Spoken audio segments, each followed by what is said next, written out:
Welcome to Suman TV. నేను మీ నవీన్.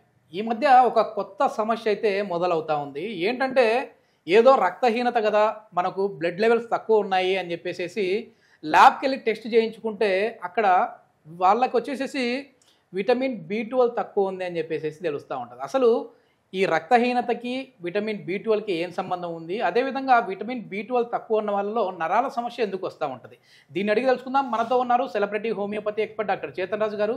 మరి ఇంకెందుకు ఆలస్యం, హాయ్ సార్. నమస్తే అండి. నమస్తే సార్. సార్, ఫస్ట్ థింగ్ మీకు ఏంటంటే స్పెషల్లీ థ్యాంక్స్ అండి. ఎందుకంటే మా సుమన్ టీవీ వీక్షకుల కోసం మీరు ఫ్రీ కన్సల్టేషన్ పెట్టారు. ఈ వీడియో చూసి సార్ కాల్ చేసిన వాళ్ళకి. సో దానికి గాను ముందుగా థ్యాంక్స్ చెప్పుకుంటూ మనం స్టార్ట్ చేద్దాం. అసలు బ్లడ్ అనేది తక్కువ ఉన్న వాళ్ళలో, అంటే రక్తహీనత ఉన్న వాళ్ళకి నరాల సమస్య ఎందుకు వస్తుంది, అదేవిధంగా వాళ్ళు మళ్ళీ ఫర్దర్ వెళ్తే B12 లోపం అంటూ ఉంటారు, దీన్ని ఎట్లా అధిగమించాలి? అరటి పండులు ఉంటాయి కదా, మనం కొనడానికి పోతే ఏం హిసాబ్ తోటి అమ్ముతాడు? డజన్ హిసాబ్ తోటి అమ్ముతాడు. B for banana. అయితే B12 ఏదైతే ఉంది అందరూ చూడండి, అరటి పండు కొనేటట్టు అయిపోయింది. అందరూ అరే నాకు B12 లోపం ఉంది, B12 లోపం ఉంది. ఎవ్వరు ఒక 5-6 సంవత్సరాల కన్నా ముందా B12 గురించి ఇంత మాట్లాడకపోతుండే, అవునా కదా? ఇప్పుడు అరటి పండు లాగా అయిపోయింది. అది కూడా డజన్స్ లో అమ్ముతారు.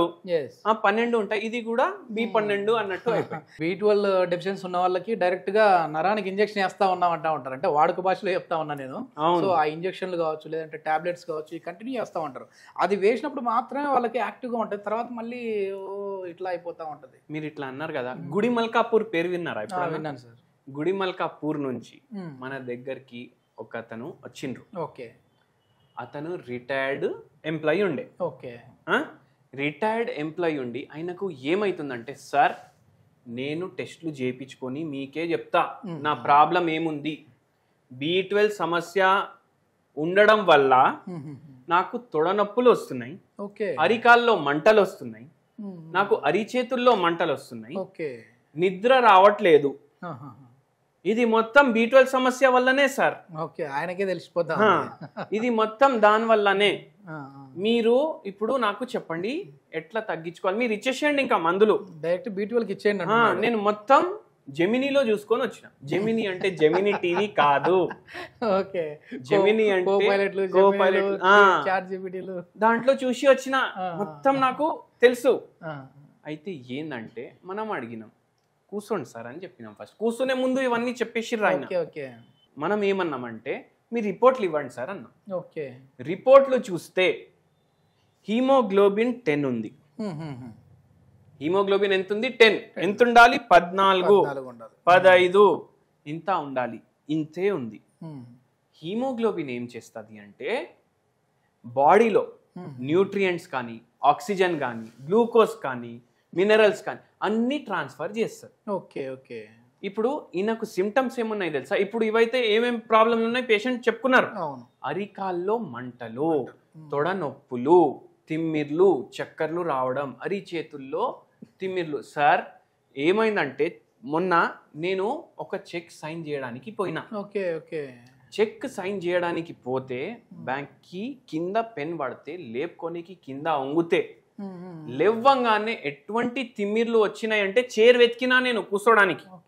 షాక్ కొట్టినట్టు వచ్చేసిన మొత్తం తిమ్మిర్లు ఆగుతలేవు. తిమ్మిర్లు పోయి ఆడ కూర్చున్నా మళ్ళీ నేను. ఇట్లా ఉండే పరిస్థితి పేషెంట్ది. జర్రా నడవంగానే మంటలు స్టార్ట్ అవుతున్నాయి, తిమ్మిరి స్టార్ట్ అవుతుంది, కాళ్ళు చక్కగా పడుతుందా లేదా అనేది కూడా అర్థమైతలేదు. రక్తహీనత ఉండే పేషెంట్కి.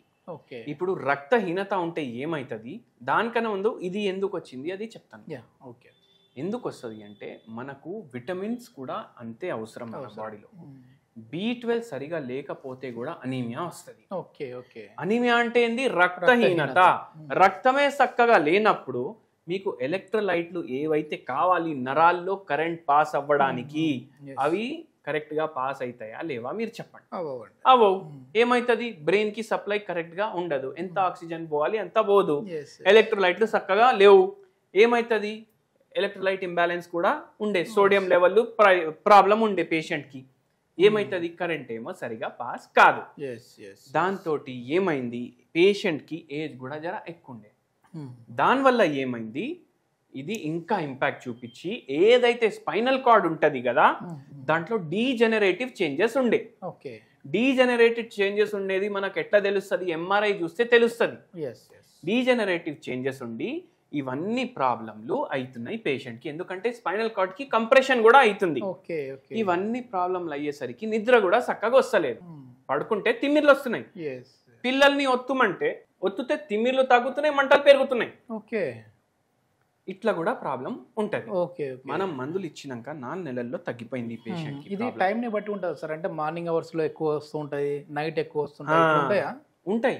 ఓకే కొందరికి నైట్ ఎక్కువ అవుతుంది, కొందరికి మధ్యాహ్నం ఎక్కువ అవుతుంది, కొందరికి తిన్న తర్వాత ఎక్కువ అవుతుంది, ఓకే ఓకే కొందరికి మోషన్ చేసేటప్పుడు ఎక్కువ అవుతుంది. ఓ ఇవన్నీ కూడా మనం పేషెంట్ కి అడుగుతాం. ఎందుకంటే హోమియోపతిలో చిన్న చిన్న పాయింట్ ని బట్టి మందులు మారుతాయి. ఓకే ఓకే ఇంకా హోమియోపతి మెడిసిన్ ఎట్లాంటిది అంటే అందరు ఏమనుకుంటారు, ఇప్పుడు ఈ పేషెంట్ కి 4 నెలల్లో తగ్గింది ప్రాబ్లం, ఎన్నో ఏళ్ల నుంచి ఉండే, ఓకే 4 నెలల్లో తగ్గింది ప్రాబ్లం. ఓకే అందరు ఏమనుకుంటారు హోమియోపతి స్లో, చాలా స్లో అంటూ ఉంటారు. అట్లా అస్సలు అది తెలియక అట్లా చెప్తారు. ఈ పేషెంట్ కి 4 నెలలు తగ్గింది ప్రాబ్లం. ఎస్ మళ్ళా దాని తర్వాత ఇంకోటి ఏంటంటే నాలుక పైన మందు పడుతుంది కదా హోమియోపతి, అప్పుడే దాని యాక్షన్ స్టార్ట్ అవుతుంది. ఎందుకంటే హోమియోపతి మందు డైరెక్ట్ నరాల పైన పనిచేస్తుంది.